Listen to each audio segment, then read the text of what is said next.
Hello friends, welcome to knowledge world. Friends, अभी हम लोग एंशियंट हिस्ट्री में मौर्य साम्राज्य के बारे में देख रहे हैं, जिसमें हम लोगों ने चंद्रगुप्त मौर्य, अशोक, बिंदुसार या फिर उसके बाद के जो कुछ राजा थे उनके बारे में देखा था। फिर मौर्य प्रशासन के बारे में हम लोगों ने देखा था। तो मौर्य प्रशासन का पार्ट फर्स्ट अपलोड हो चुका है। अगर आपने नहीं देखा है तो आप प्लेलिस्ट में जाके देख सकते हो। आज हम लोग को मौर्य प्रशासन से जुड़ी कुछ महत्वपूर्ण बातें करनी है, जैसे कि मौर्य काल की अर्थव्यवस्था कैसी थी, मौर्य काल में महिलाओं की स्थिति कैसी थी। तो अभी हम लोग उनके बारे में देखेंगे। आज हम लोग सबसे पहले मौर्य काल में सामाजिक जीवन कैसा था उसके बारे में देखते हैं। देखिए, वर्ण व्यवस्था जो थी फ्रेंड्स, वो मौर्य काल में सुदृढ़ हो चुकी थी, जिसका आधार जन्म था। अगर हम लोग पीछे देखें वैदिक काल में, तो मौर्य जो वर्ण व्यवस्था थी वो कैसी थी, वो काम के आधार पे थी। लेकिन मौर्य काल जब आता है तो यहाँ तक आते आते वर्ण व्यवस्था जो है वो अपनी पहुँच जो है वो अपनी जड़ें समाज में जमा चुकी होती है। और यहाँ पे क्या होता है, जिसका आधार क्या हो जाता है, जन्म था। यानी कि अब जन्म से ही लोग ब्राह्मण, क्षत्रिय, शूद्र, वैश्य, ये जो आप देख रहे थे चार वर्ण, वो अब जन्म से ही लोग होने लगे थे। दासों का काम कृषि करना था, यानी कि जो दास थे, जो शूद्र थे, वो कृषि किया करते थे। और ब्राह्मण को सबसे अधिक सम्मान प्राप्त था। और ये कहाँ से पता चलता है, ये अर्थशास्त्र के अनुसार लिखा गया है। ऐसा अर्थशास्त्र जो बुक है जिसको कौटिल्य ने लिखा था, उसमें ये बात लिखी गई है कि ब्राह्मणों को मौर्य साम्राज्य में सबसे ज़्यादा सम्मान प्राप्त था। 15 वर्ण संकर जातियां थी, जो अनुलोम विवाह तथा प्रतिलोम विवाह से उत्पन्न हुई थी। और ये कौटिल्य के अनुसार ऐसा कहा गया था। अनुलोम विवाह, प्रतिलोम विवाह क्या होता है, ये मैंने आपको पहले भी बताया था, जब उत्तर वैदिक काल की क्लास चल रही थी उस समय मैंने आपको बताया था, तो आप वहाँ से भी जाके देख सकते हो। मेगास्थनीज ने समाज को 7 भागों में बांटा था। ठीक है, जो मेगास्थनीज थे उन्होंने समाज को 7 भागों में बांटा था। अब हम लोग देखते हैं मौर्य काल में स्त्रियों की दशा कैसी थी। स्त्रियों के लिए उच्च शिक्षा वर्जित थी, उन्हें सम्राट की अंगरक्षक नियुक्त किया जाता था। ये कुछ पॉइंट है और ये सही भी है, क्योंकि आपने देखा होगा कि चंद्रगुप्त मौर्य जब निकलते थे बाहर, तो उनके जो अंगरक्षक होती थी वो स्त्रियां होती थी। तो उनके लिए उच्च शिक्षा यहाँ पे मौर्य काल में वर्जित कर दी गई थी। समाज में नियोग प्रथा का प्रचलन चल रहा था। और एक कुछ नाम दिए गए अनिष्का, जैसे कि अनिष्काशनी, वह स्त्री जो घर के बाहर नहीं निकलती थी। गणिका, वेश्या को कहा जाता था। रूपजीवा जो थे वो स्वतंत्र रूप से वेश्यावृत्ति अपनाने वाली महिला थी। लेकिन इन सब के बावजूद महिलाओं की सुरक्षा के लिए मौर्य काल में उत्तम प्रबंध किए गए थे। जैसे कि आप देख रहे हो, अस्त्राध्यक्ष की नियुक्ति, जब हम लोग अधिकारियों के बारे में पढ़ रहे थे, या फिर अशोक के जो प्रमुख अधिकारी थे, जब हम लोग उनके बारे में पढ़ रहे थे, तो हमने देखा था कि अस्त्राध्यक्ष की नियुक्ति की गई थी, खास करके महिलाओं की देखरेख, उनके चरित्र की देखरेख, इन सब के लिए। तो काम अलग अलग भले ही हों, लेकिन उनकी सुरक्षा के लिए मौर्य काल में उत्तम प्रबंध किए गए थे। अब मौर्य काल में आर्थिक स्थिति देखते हैं। देखिए फ्रेंड्स, मौर्य काल में आपने देखा होगा कि मगध के टाइम से ही, जब नंद वंश का शासन चल रहा था, तो सेना बड़ी थी और खेती वेती, कृषि, ये सब पूरे अच्छे ढंग से होने लगे थे। तो जब चंद्रगुप्त मौर्य राजा बनते हैं तो कंडीशन पहले से बेटर रहती है। लेकिन चंद्रगुप्त मौर्य के राजा बनने के बाद भी उन्होंने अपने राज्य को आर्थिक रूप से समृद्ध और मजबूत बनाया था। यानी कि वाणिज्य हो, व्यापार हो या फिर कृषि हो, सभी में बढ़ोतरी बहुत अच्छे ढंग से हुई थी। जैसे कि देखिए, अर्थव्यवस्था कृषि, पशुपालन एवं व्यापार वाणिज्य पर आधारित थी। ठीक है, अर्थशास्त्र के अनुसार राज्य में 26 अध्यक्ष नियुक्त थे, जिनका प्रमुख कार्य राज्य की आर्थिक गतिविधियों को देखना था या फिर उसी को नियमन करना था। यानी कि राज्य में आर्थिक गतिविधियां कैसी चल रही थी उसको देखने के लिए राज्य में 26 अध्यक्ष अलग से नियुक्त किए गए थे। राज्य द्वारा कृषकों के लिए सिंचाई और जल वितरण की व्यवस्था थी। औदेव मातृका एक मिट्टी का नाम दिया गया है। और ये मिट्टी कैसी होती थी, अर्थशास्त्र में अच्छी मिट्टी को औदेव मातृका कहा गया है। यानी कि अच्छी मिट्टी का क्या मतलब है, यानी कि जहाँ फसल अच्छी हो रही होगी उसको औदेव मातृका नाम दिया गया है। अर्थशास्त्र के अनुसार 2 प्रकार की भूमि थी। ठीक है, राजकीय स्वामित्व वाली भूमि और निजी स्वामित्व वाली भूमि। अब ये क्या है, राजकीय स्वामित्व वाली जो भूमि थी, यानी कि जिसपे राजा का अधिकार होता था, और निजी स्वामित्व वाली भूमि जिसपे जो लोग थे जिनके पास वो भूमि थी उनका अधिकार होता था। यहाँ पे भूमि कर 1/4 से 1/6 भाग तक लिया जाता था। लेकिन कहाँ से पता चलता है? रुमेनदेही अभिलेख जो है, जहाँ पे अशोक गए थे और वहाँ पे उन्होंने, चूंकि वो महात्मा बुद्ध की जन्मस्थली भी थी, वहीं से पता चलता है कि महात्मा बुद्ध की जन्मस्थली कहाँ थी? लुम्बिनी थी। तो अशोक ने वहाँ पे 1/6 से जो कर था उसको 1/8 कर दिया था घटाकर। सिंचाई कर क्या था? 1/3 से 1/6 भाग। ये जो कर है फ्रेंड, जो भूमि कर लगाए जा रहे हैं, सिंचाई कर, या फिर आगे आप देखोगे कि वहाँ पे चढ़ाई कर, जो पशु जो चढ़ते हैं उन पे भी चढ़ाई कर भी लगाया जाता था। तो ये सब कर आपके लिए इम्पोर्टेंट है, क्योंकि यहाँ से एग्जाम में हमेशा क्वेश्चन पूछे जाते हैं।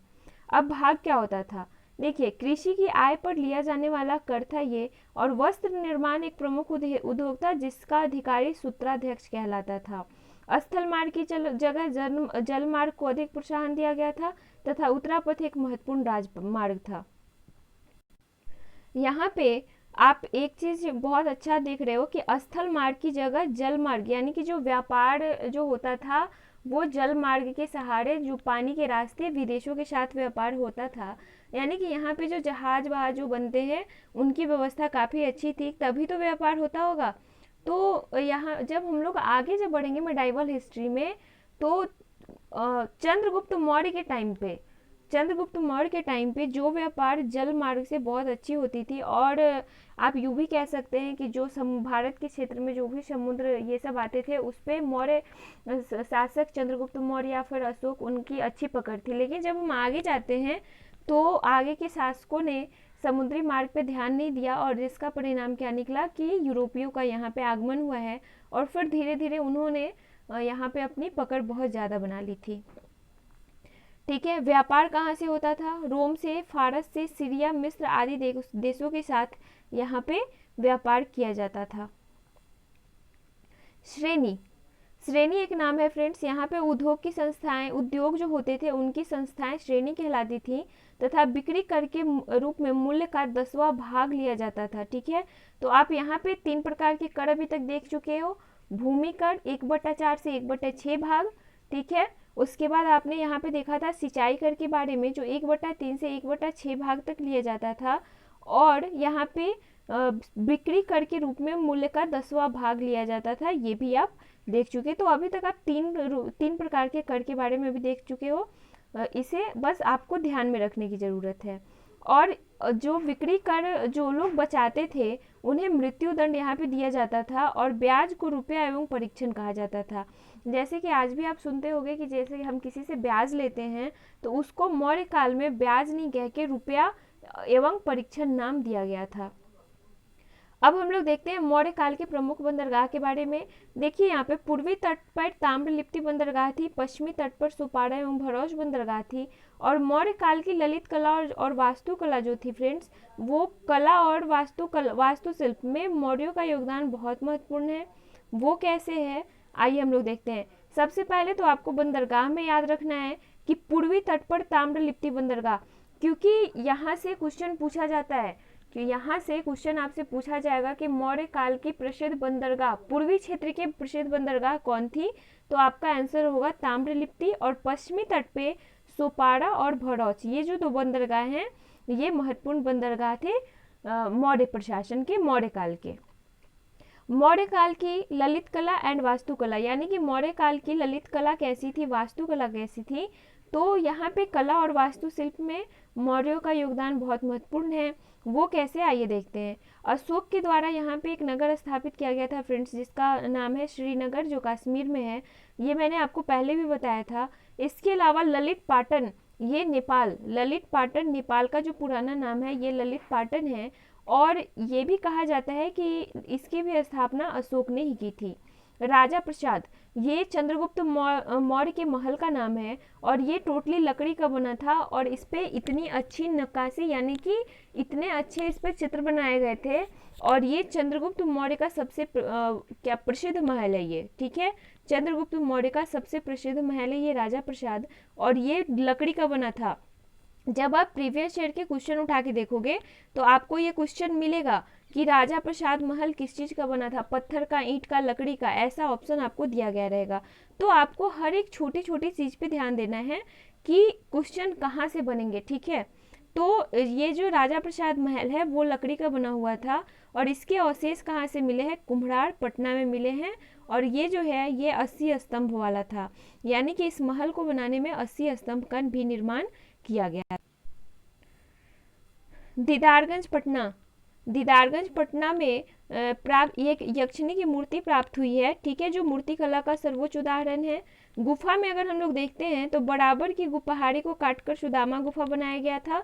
ये मैंने आपको बताया था कि अशोक ने बराबर की गुफा को काटकर जो सुदामा गुफा बनवाया था उसको किसको दे दिया था, आजीविकों को अशोक ने दान में दिया था। जबकि नागार्जुन पहाड़ी में जो गुफाएं बनवाई गई थी वो अशोक के पौत्र दशरथ के द्वारा बनवाई गई थी और उन्होंने वो किसको दिया, उन्होंने भी आजीविकों को दिया था, ठीक है।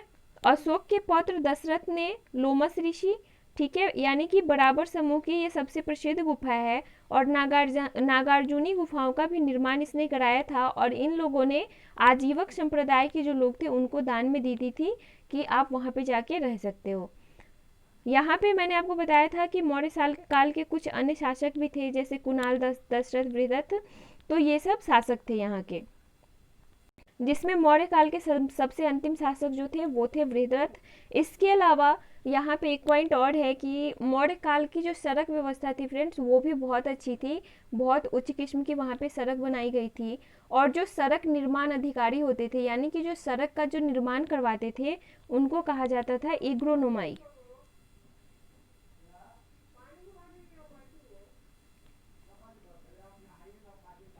एग्रोनोमाई, ठीक है, जो सड़क निर्माण अधिकारी होते थे उनको एग्रोनोमाई कहते थे। इसके अलावा कुछ सिक्के भी चलाए गए थे जैसे कि कारसापन चांदी के सिक्के को बोलते थे, निस्क जो था वो सोने के सिक्के को बोलते थे। तो ऐसे करके कुछ सिक्के भी चलाए गए थे।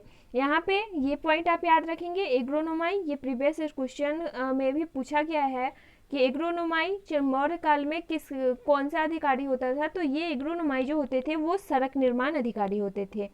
तो ये थी कुछ पॉइंट मौर्यकालीन प्रशासन से, जिसका एक पार्ट तो ऑलरेडी अपलोड हो चुका है, आज ये दूसरा पार्ट है, ठीक है। आज ये मौर्यकालीन प्रशासन का ये दूसरा पार्ट है। अगर आपने पहला पार्ट नहीं देखा है तो आप वहाँ से भी जाके देख सकते हो, प्लेलिस्ट में सब एक सीक्वेंस में वहाँ पे डाले गए हैं, तो वहाँ से आप जाके देख सकते हो, या आपको डिस्क्रिप्शन में लिंक शेयर कर दिया जाएगा प्रीवियस वीडियो का, आप वहाँ से भी लेके देख सकते हो। तो मौर्यकालीन जो मौर्य काल था फ्रेंड्स ये एक बहुत बड़ा चैप्टर था और मैंने पूरे डिटेल के साथ इसको कवर करने की कोशिश की है। अगर आपको पसंद आ रहा है तो प्लीज़ लाइक कीजिए, शेयर कीजिए और सब्सक्राइब कीजिए। आगे हम लोग मिलते हैं फिर नए एपिसोड के साथ, नए क्लास के साथ, नए चैप्टर के साथ। आगे हम लोग क्या देखेंगे, आफ्टर मौर्यकालीन, यानी कि जो मौर्योत्तर काल था वहाँ पे क्या हुआ था उसके बारे में हम लोग जानेंगे। तो चलिए फ्रेंड्स, आज के लिए बस इतना ही। Thank you.